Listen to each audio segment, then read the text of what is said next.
আলহামদুলিল্লাহ ওয়াসসালাতু ওয়াসসালামু আলা রাসূলিল্লাহ ওয়া বা'দ। ক্বালা রাসূলুল্লাহ সাল্লাল্লাহু আলাইহি ওয়াসাল্লাম তাহাররাউ লাইলাতাল কদরি ফিল আশরিল আওয়াখির মিন রমাদান। সম্মানিত সুধী, দৈনিক আমার দেশের পেজে আজকে আমরা যথারীতি আরেকটি আমল নিয়ে কথা বলবো। আজকে আমরা রমজানের শেষ দশকের একটি গুরুত্বপূর্ণ আমল লাইলাতুল কদর অনুসন্ধান নিয়ে কথা বলবো। লাইলাতুল কদর এটা একটা অনুসন্ধান করা, এটাও একটা স্বতন্ত্র ইবাদত। লাইলাতুল কদরে ইবাদত করা যেমন ইবাদত, একটি স্বতন্ত্র আমল, লাইলাতুল কদর অনুসন্ধান করা এটাও একটা স্বতন্ত্র আমল। দেখুন, রাসূল সাল্লাল্লাহু আলাইহি সাল্লাম লাইলাতুল কদর অনুসন্ধান করার জন্য তিনি প্রথম দশক ইতিকাফ করেছেন। আল্লাহ নবী সাল্লাল্লাহু আলাইহি ওয়াসাল্লাম বলছেন, ইন্নী ইতাকাফতু আল আশরাল আউয়াল মিন রমাদান সুম্মা ইতাকাফতু আল আশরাল আওসাত মিন রমাদান। সহিহ মুসলিমের বর্ণনা, আমি রমজানের প্রথম 10 দিন ইতিকাফ করলাম আলতামিসু হাদিহিল লাইলা, এই লাইলাতুল কদরের অনুসন্ধানে। তারপরে দেখলাম যে প্রথম দশকে লাইলাতুল কদর নেই, তখন আমি রমজানের দ্বিতীয় দশক আমি ইতিকাফ করলাম এই রাত্রির অনুসন্ধানে। তখন আমাকে ফেরেশতা বললেন যে তাহার ইলতামিসুহা ফিল আশরিল আওয়াখির মিন রমাদান, আপনি বরং এই রমজানের শেষ 10 দিনে লাইলাতুল কদর অনুসন্ধান করুন। তো এখান থেকে আমরা জানতে পারলাম লাইলাতুল কদর মূলত রমজানের শেষ দশকে। রাসূল সাল্লাল্লাহু আলাইহি ওয়াসাল্লাম আমাদেরকে রমজানের শেষ দশক লাইলাতুল কদর অনুসন্ধানের শিক্ষা দিয়েছেন এবং তিনি লাইলাতুল কদর পাওয়ার আশায়, লাইলাতুল কদরের সন্ধানে তিনি শেষ 10 দিন তিনি ইতিকাফ করেছেন, আজীবন তিনি ইতিকাফ করেছেন।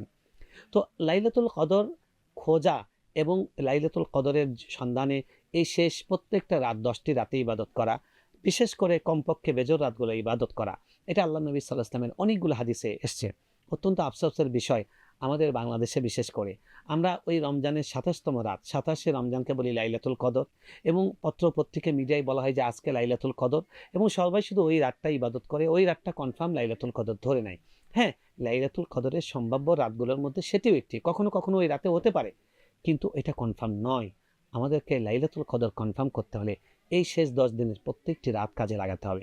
আমাদের কিন্তু শেষ 10 দিনের প্রথম রাত, 20তম রাত সেটা গিয়েছে, এখন 9টি রাত রয়েছে, কমপক্ষে 8টি-9টি রাত রয়েছে। আসুন না আমরা বাকি রাতগুলোকে, বিশেষ করে বেজর রাতগুলোকে আমরা লাইলাতুল কদরের অনুসন্ধানে কাজে লাগাই।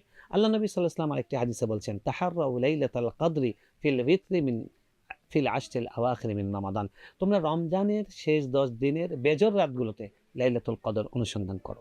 তাহলে আমি সবাইকে অনুরোধ করব, বাকি প্রত্যেকটি জোর বেজর রাত আমরা লাইলাতুল কদরের মনে করে আমরা সেটাকে ইবাদত করার চেষ্টা করি। কমপক্ষে আমরা বেজর রাতগুলোকে সারা রাত জেগে ইবাদত করার চেষ্টা করি। চিন্তা করে দেখুন, একবার যদি আমরা লাইলাতুল কদর পেয়ে যাই, তাহলে আল্লাহ নবী সাল্লাল্লাহু আলাইহি ওয়াসাল্লাম আমাদের জন্য সুসংবাদ দিচ্ছেন, মান কামা লাইলাতাল কদরি ঈমানান ওয়া ইহতিসাবান গুফিরা লাহু মা তাকাদ্দামা মিন যামবি, যে ব্যক্তি লাইলাতুল কদরের রাত জেগে ইবাদত করবে, সেই ব্যক্তিকে আল্লাহর কাছে সওয়াবের আশায়, আখিরাতের প্রত্যাশা, নেকির প্রত্যাশায় সেই ব্যক্তির অতীতের সমস্ত সগীরা গুনাহ ক্ষমা করে দেওয়া হবে। সুবহানাল্লাহ। আমরা কে না চাই আমাদের জীবনের গুনাহগুলো ক্ষমা হয়ে যাক? আমরা তো সবাই পাপী, আমাদের জীবন পাপ দিয়ে ভরা। তো রমজান তো এসছে এই অফারটি লুফে নিয়ে আমাদের জীবনের পাপ মোচন করার, তাহলে কেন আমরা অলসতা করব? সবাইকে অনুরোধ করব, এই শেষ কটি রাত আমরা যেন শপিং করে, গল্পগুজব করে ঘুমিয়ে না কাটাই। দেখুন, রাসূল সাল্লাল্লাহু আলাইহি ওয়াসাল্লাম এই শেষ 10টি রাত, আমরা এর আগের এপিসোডগুলোতে বলেছি যে রাসূল সাল্লাল্লাহু আলাইহি ওয়াসাল্লাম সারা রাত জেগে থাকতেন, পরিবারের লোকদেরকে জাগিয়ে দিতেন। সুতরাং আমরাও এই জোর এবং বেজোর রাতগুলোকে, শেষের এই দিনগুলোতে আমরা চেষ্টা করব সারা রাত জেগে ইবাদত করে।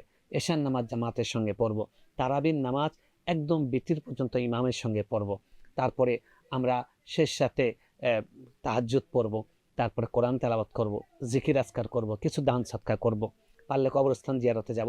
এরকম বিচিত্র আমল দিয়ে আমরা শেষ দশকটা পুরোটাই লাইলাতুল কদরের অনুসন্ধানে কাজে লাগাবো। হতে পারে আমরা লাইলাতুল কদর পেয়ে যাব, আর হাজার মাসের চেয়ে শ্রেষ্ঠ 83 বছর ইবাদত করার সেই সুযোগটা আমরা লুফে নিব, আর আল্লাহ আমাদেরকে ক্ষমা করে দিবেন। আল্লাহর কাছে সেটাই প্রত্যাশা। আল্লাহ আমাদের সকলকে সেই তৌফিক দান করুন। ওয়া আখিরু দাওয়ানা আনিল হামদুলিল্লাহি রাব্বিল আলামিন।